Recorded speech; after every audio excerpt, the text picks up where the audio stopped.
قرائت شاهسر علامه باباجان غفورов تاجیکان. تاریخی قدیمترین، قدیم، عصر میانه و دوره نو. گفتاری 21.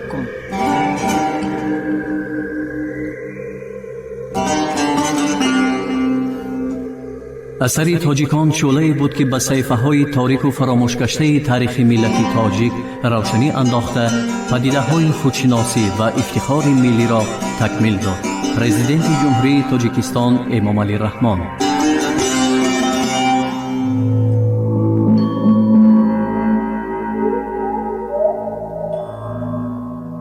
یونان و باختر و پارت در عصرهای 3-2 پیش از میلاد.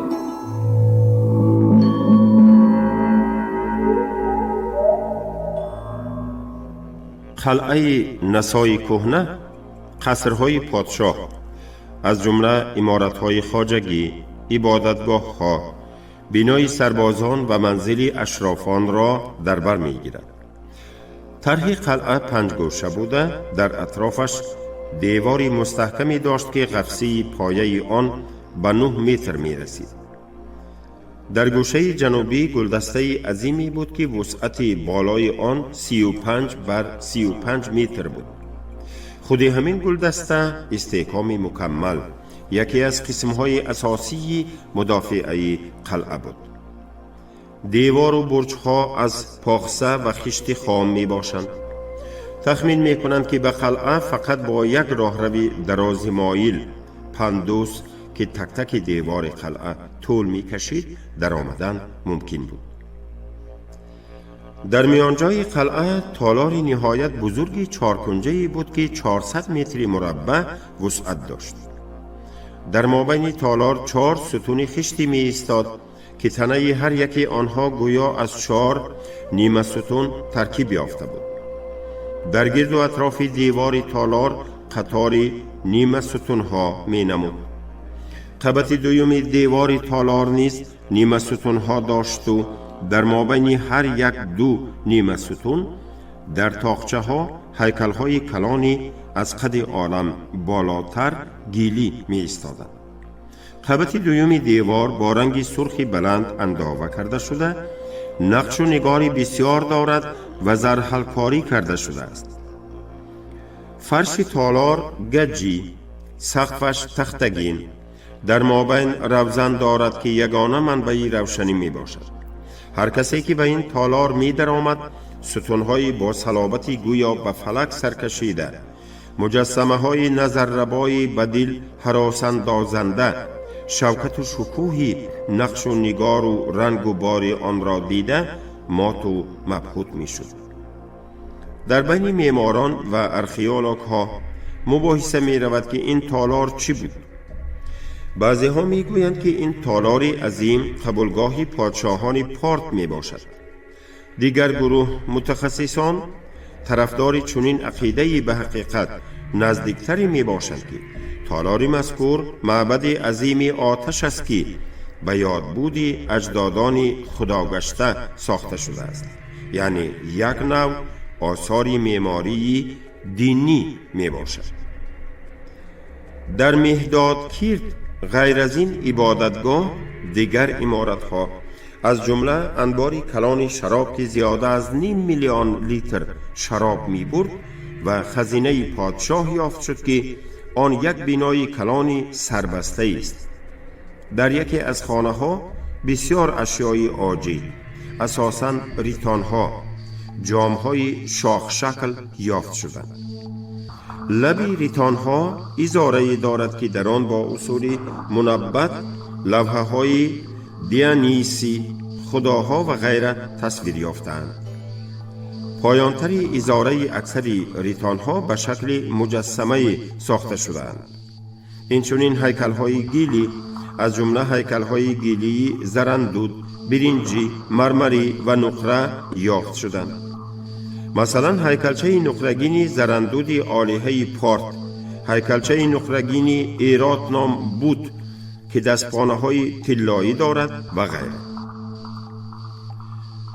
آثار پارتی نسا که به قول کشلینکه ترکیبات عضوی 2 مبدأ، مبدأ محلی، مبدأ بسیار اسرعی عنعنه‌های مدنی خلق‌های ایرانی نژاد شرق نزدیک و آسیای میانه و مبدأ ایلینی می باشد.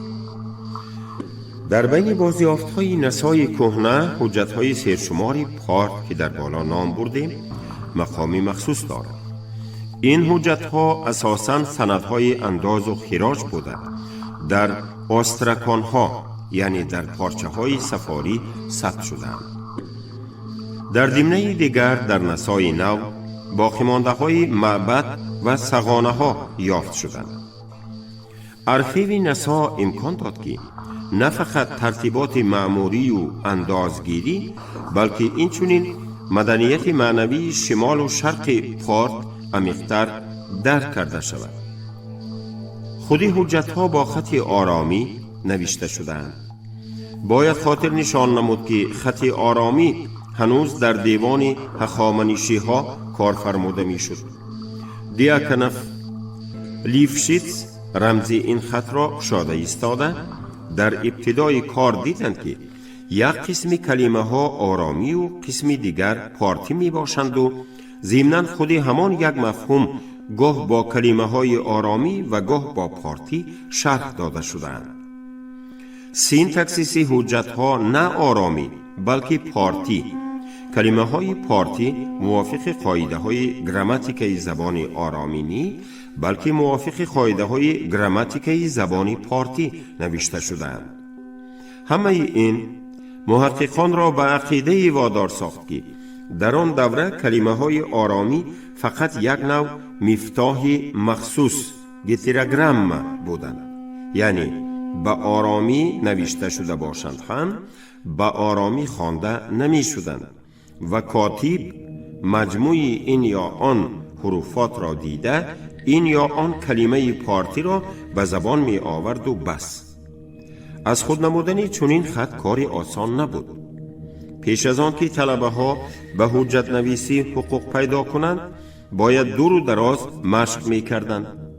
خطهای مشق نیز یافت شدند که در پارچه های سفاری نوشته شدند.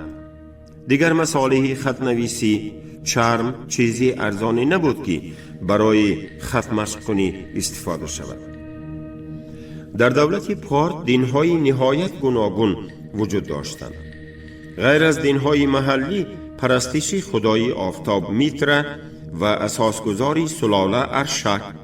در اینجا مذهب‌های یونانی، زردشتیه، یهودیه و بعدتر نصرانیه موجود بودند. دین زردشتیه مقام اساسی داشت. در حجت‌های نسا 200 نام ذکر شده است که هر یکی آن از آن زردشتی متعصب بودنش ممکن. بسیار نام‌ها صاف زردشتی، تقویم هم زردشتی بود. در بالا سپاسک نام مغیرا نام برده بودیم که عنوان عامل آتش داشته است. اینچنین بسیار دیگر مخ‌های قطاری ذکر شدند. در حجت‌ها بسیار معبدهای بینام و اینچنین معبدهای فرعت و نانایه ثبت گردیدند. احتمال می رود که خواجگی‌های معبدی نیز بودند. سینکریتیزم دینی پارت اینچنین از همین هم ظاهر است که به زمره خدایان پارت بسیار خدایان اجنبی داخل کرده شدند. مثلا نانایه خدای قدیمی ماه و بین النهرین بوده هنوز از دوره های شومر معلوم است. بعد آن به آشور راه یافت، سپس به ایران، ارمنستان، سوریه، مصر و حتی به یونان گذشت. در غرب با بعضی خدایان مثلا با آلیه ارتمیده یونانیان یک شده رفت. نانایه اناهیتا بعدتر در زمره خدایان کوشان و سوغد به نظر می رسد. نام این خدا بعدها به زبان شغنانی گذشت و حالا هم در این زبان مادر را ننه می گویند. به مناسبت حجت‌های نسا مسئله تقویم پارت پیش آمد. آغاز تقویم سالی است که به سال 247 پیش از میلاد راست می آید. در حجت‌های نسا سنه‌های موافق تقویم زردشتی یا خود جوان اوستایی درج گردیدند. چطوری که معلوم است تقویم در ایران از نیمه دوم عصر 5 پیش از میلاد جاری شده به تمثال تقویم شمسی مصری ترتیب یافته است. سال از 365 روز 12 ماه هر یک 30 روزی عبارت بوده، با آن باز 5 روز علاوه می شد. نام روز و ماه‌های این تقویم تلفظ پارتی نام خدایان زردشتی می باشد. سالنامه نویسان عصر میانگی ایران تمام دوره بسیار عصری دولت پارت را از اعتبار ساقط ساخته، آن را ناحق چون دوره حاکمیت مستفیده پرجهالت به قلم دادند. ولی یاد این دوره در خاطر خلق به شکل عجیب محفوظ مانده است. کلمه پهلوان اسم عام شده عباره روایت پهلوی، سرود زمان پهلوی معنای داستان و روایت قدیمه را گرفته است. نام ادبیات فارسی زبان عصرهای 3-7 هم ادبیات پهلوی شده است. تاریخ دولت پارت که همگی 500 سال طول دارد، در نیمه دوم موجودیت خود اساساً در خاک ایران و بین النهرین جریان گرفته از دایره تاریخ اجداد خلقهای آسیای میانه قسماً بیرون میماند.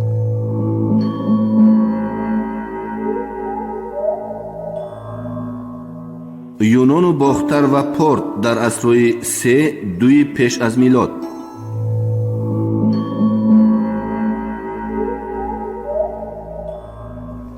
یکی از مهمترین ناحیه‌های زراعتی آسیای میانه، فرغانه، موافق معلومات مأخذهای آخر عصر 2 پیش از میلاد در دوره پیشینه و در دوره یونان و باختر صاحب اقتصادیات مترقی بود. راستی گپ ما فقط در اساس معلومات آخر عصر 2 پیش از میلاد چنین ادعا کرده می توانیم، زیرا آثار عصر 3-2 پیش از میلاد الحال از خاک فرغانه یافت نشده است. مسئله در هیئت دولت یونان و باختر بودن یا نبودن فرغانه هم مسئله بحثناک است. در اساس فقط یک قید استرابان بسیار محققان ادعا دارند که فرغانه یک قسم دولت یونان و باختر بود، ولی این ادعا دلیل معتبر ندارد. در فرغانه تنگه های یرتی دیمتری و سکه تقلیدی گیلی آکل یافت شدند، ولی ممکن است این تنگه ها و هم تنگه یونان و باختری که در نسای پارت یافت شده است در نتیجه معاملات سودا به آن جایها افتاده باشد. خوارزم که از اصطلاح اجنبیان کمتر از همه ضرر دیده بود، در عصر 2 پیش از میلاد دولتی صاحب اختیاری توانا حساب می شد. مأخذهای خطی در این باره معلومات ندادند، ولی این ادعا را آثاری که اکسپدیسیون خوارزم کشف کرده است بیشک به اثبات می رساند. بعضی از این کشفیات را از نظر می گذرانیم. جانباز قلعه راست کنجه برابر پهلویی است که در اطرافش 2 قبت دیواری مستحکم دارد. در آمدگاه قلعه که به مدافعی آن مخصوص اهمیت می دادند به شکل دالانی مارپیچی 5 گردیشه ساخته شده، به ضم این دیوارهای آن تیرکش‌های علاوگی داشت. از بس که دیوار قلعه برج نداشت، تیرکش‌های گوشه های دیوار با بیزکوار جایگیر شده. غیر از این تاقچه های نیم دایره نیز بودند که هر یکی 3 تیرکش داشته، امکان می دادند که تگی دیوار قلعه تیرباران کرده شود. تیرکش ها نهایت چقور بوده. غیر از این ناوه هم دارند تا که تیر کشادن آسان تر شود. انا همین ناوه ها دیوار را چنین وانمود می کنند که گویا سطح آن سراسر نیم ستون داشته باشد. شماره کلان تیرکش ها کس را به عقیده می آورد که به مدافعه قلعه تمام اهالی آن سفربر کرده می شد. تمام ساخت قلعه بندی از نقشه یگانه دلالت می کند که مقصد آن مدافعه واقع از هجوم کوچمنچیان بود. بدو تقسیم بودن شهر جالب دقت است. کوچه کلانی که شهر را به دو تقسیم می کند با آتشکده مرکز پرستش آتش جاوید انتها می یابد که آن روبروی دروازه قلعه جای گرفته است. در هر دو طرف کوچه عمارت‌های بزرگ ساخته شده اند که از خانه‌های سیرشماری اندازه اشان قریب یک خیله عبارت است. یکی از انشاءات‌های جالب دقت خوارزم کوی قیریلگن قلعه می باشد. برخلاف قلعه های مقرری چارکنجه یا راست کنجه، کوی قیریلگن قلعه منار علاهیده است که قفسه آن 42 متر بوده، با دیواری طرحش دایره شکل برجدار احاطه شده است. قطر حلقه بیرونی دیوار 87.5 متر. منار مرکزی 2 آشیانه بوده، 2 بار از نو ساخته شده است. داخل قلعه با مرور زمان پر از عمارت شده بوده است. در نتیجه حفریات اشیای گوناگون از جمله خم‌های بسیار یافت شدند. در روی ظرف‌های پچق، بکلک، نقش منبت شده بلند صنعتی گریفان‌ها، اسپکی‌ها، زنان و غیره تصویر شده است. هیکلچه های سیرشماری سفاری و گجی بت‌های خوارزمی را تجسم می نمایند. اینچنین صورت های تصویری روزگار هم به نظر می رسند. بعضی هیکلچه ها نهایت ریالیستانه می باشند. چند کتیبه هم یافت شد که به عصرهای 3-2 پیش از میلاد تعلق داشته با خط آرامی نوشته شده است. در یکی از آن نامی ذکر شده است که اساسش اسپه می باشد و مضموناً سواره را افاده می کند. در کوی قیریلگن قلعه پاره های دهها استادانها، آسواری ها و بسیار نقاب های ماتمی به دست آمدند. در گرد و اطراف قلعه هم بسیار استادانها یافت شدند. آنها قطعی چارکنجه گیلی می باشند و در سرپوش خود هیکلی آدمی را دارند. بعضا اندازه این هیکل برابر قد آدم است.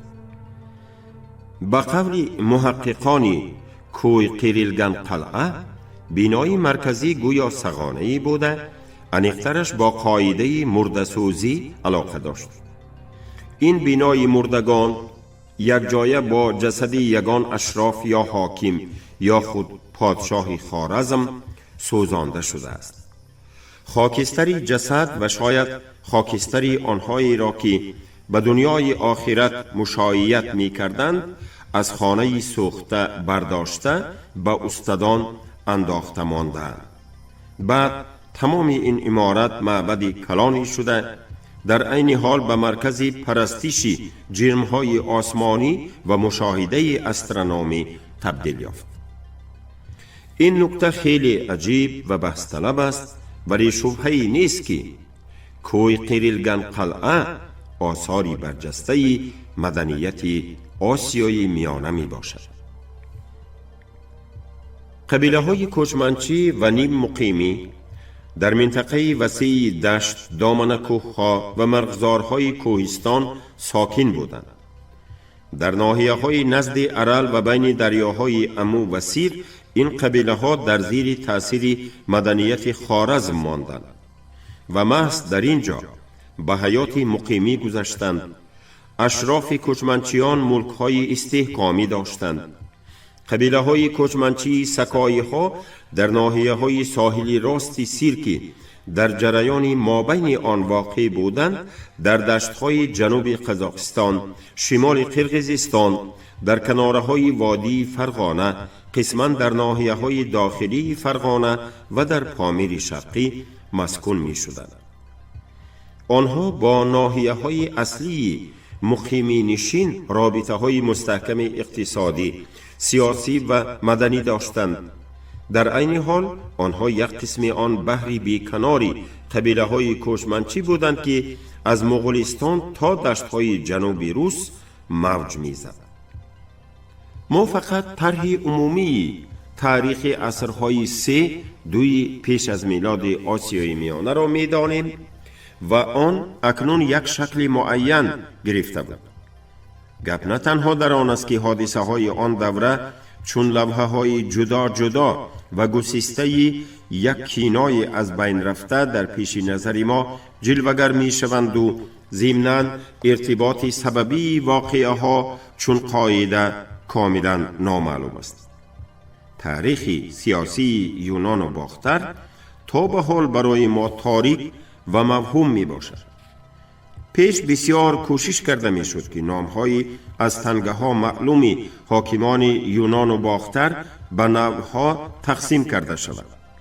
شرقشناس روس گریگوریف رسا 100 سال پیش این کوشش ها را تنقید کرده با علم نوشته بود که با این نیرنگ بازی ها علم تاریخ یک قدم هم پیش نمی رود. در این 100 سال آخر شماره تنگه های یافت شده یونان و باختری خیلی افزود. شرح و توضیحات نوی تاریخ یونان و باختر پیدا شد که نسبت به شرح و توضیحات سکه شناسان نیمه اول عصر 19 خیلی جسورانه بود.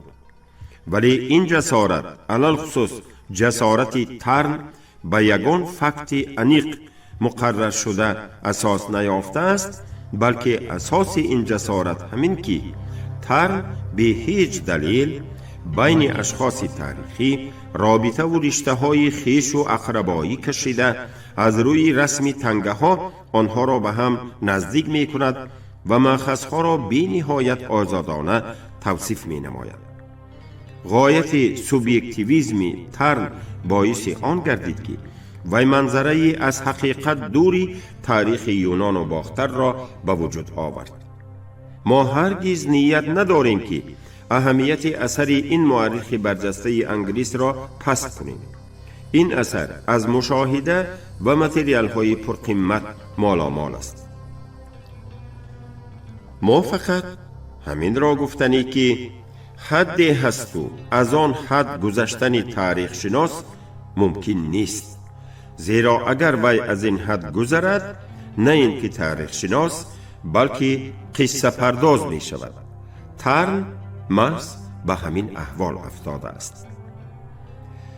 در این حال به طفیل کشفیات ارخئولوگ ها و نومیزمات ها توصیف اقتصادی و مدنی یونان و باختر یک شکلی به طور لازمه کنکریت و معینی گرفته است. باز در یک مسئله توقف کردن لازم می آید. در ادبیات غرب رول و اهمیت مدنیت ایلین و یونانی در انکشاف آسیای میانه به حد بالا بردار کرده می شود. بعضی عالمان ادعا می کنند که کل انکشاف اجتماعی و اقتصادی آسیای میانه در دوره بعد اصطلاح یونان و مقدونی فقط نتیجه تأثیر یونانیان است و شهرها از جمله استحکامها فقط بعد آمدن یونانیان ساخته شدند و غیره و هاکذا. در اثرهای عالمان سبیتی از جمله در اثر مؤلف این سطرها که پیش چاپ شده اند این عقیده سخت تنقید شده است. سببگاری عضوی پروسس های داخلی اجتماعی و اقتصادی این است آن قوه اساسی که انکشاف جمعیت آسیای میانه را معین می‌کرد. کشفیات های ارخئولوژی در عین حال مقرر نمودند که باختری ها، خوارزمی ها، سغدیان و دیگر خلق های آسیای میانه مدنیتی به خود خاص داشتند. ولی بعضی ها عقیده های به اساس بورژوازی را حقانی تنقید کرده ایستاده با افراط راه می دهند و اهمیت و ثمره رابطه اجتماعی و اقتصادی و مدنی بین عالم یونان و ایلینی و آسیای میانه را درست عکس نمی نمایند. در آسیای میانه موجود بودن باششگاه های کلان یونانی را رد می کنند. یونانیان با آسیای میانه همچون اصطلاحگر آمدند، ولی بعدها یونانیان نه تنها در هیئت دسته های حربی ماندند. در بین یونانیانی که در آسیای میانه، افغانستان و شمال هندوستان زندگی می کردند، کاسب و سوداگر، ارتیست و هیکل تراش، دکتر و مشاق و غیره موجود بودند. به مناسبت رابطه زیچ با عالم ایلینی، انکشاف ساخت غلامداری یک تکان زوری گرفت. شهرها از تأثیر شهر و باششگاه‌های یونانیان که در آسیای میانه برپا شده بودند بیرون مانده نمی توانستند. تأثیر یونانیان به مدنیت محلی، هم مدنیت معنوی و هم مادی، از این هم زورتر بود. فقط یک مثال می آریم.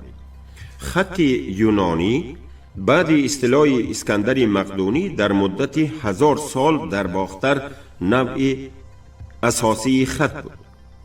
در صنعت معماری، هیکل تراشی، زرگری و غیره تأثیر طرفین مدنیت ایلینی و محلی به نظر می رسید. ثمره این تأثیر متقابله در عصرهای من بعد هم رونق و رواج یافتند. ولی برخلاف دعوای بسیار محققان غرب، در این وحدت مدنیت آسیای میانه اعضای کامل حقوق و حتی اعضای اساسی پیش برنده بود. زبان یونانیان که در قطار اهالی محلی زندگی می کردند به تدریج با زبان مردم تهجایی مملکت آمیخته می شد. مدنیت آنها نیز صاحب خصوصیتی سینکریتی می گردید. معاوضه بین الخلقی مال، کوچ مردم در نتیجه سودا، جنگ، مهاجرت و غیره باعث آن گردید که بهترین کامیابی های مدنیت معنوی و مادی آسیای میانه در غرب وسیع انتشار یافت. بنابر همین مدنیت ایلینی زاده بسیار خلقها، ایلینها مردم شرق نزدیک و میانه، خلقهای آسیای میانه و هندوستان می باشد. باز یک مسئله، ترن می گوید که یونان و باختر قسمی عالم ایلینی، یکی از دولت‌های ایلینی می باشد. نرایان این عقیده را تنقید کرده تمام تاریخ یونان و باختر را تاریخ هند و یونانی می نامد و می گوید تاریخ یونان و باختر یک قسم تاریخ هندوستان است، نه دولت‌های ایلینی. ایلین ها آمدن دیدن، ولی هندوستان آنها را تسخیر نمود. هر دو عقیده هم از حقیقت دور است. البته تاریخ یونان و باختر را بیرون از دایره تاریخ سلیوکیان آموختن ممکن نیست. البته نباید شبهه کرد که نیمه دوم تاریخ یونان و باختر با هندوستان ارتباط دارد. ولی سرچشمه تاریخ دولت یونان و باختر در آسیای میانه است. آن در همین جا پیدا شد، در همین جا در افغانستان هم قوت گرفت. محض شرکت عنصرهای باختری و ایلینی آن قوه را به میان آوردند که هندوستان را تسخیر نمود. پس یونان و باختر پیش از همه آسیای میانه و افغانستان است، این چونین هندوستان و عالم ایلینی.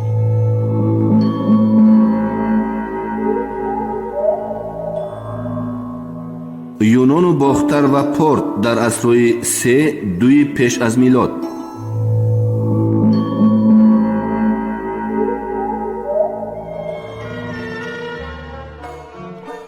شما گفتاری 21 را از کتاب علامه باباجان غفورов تاجیکان شنیدید. عبدالرشید خوجمقولов خواند. کارگردان شیرالی نغزلی.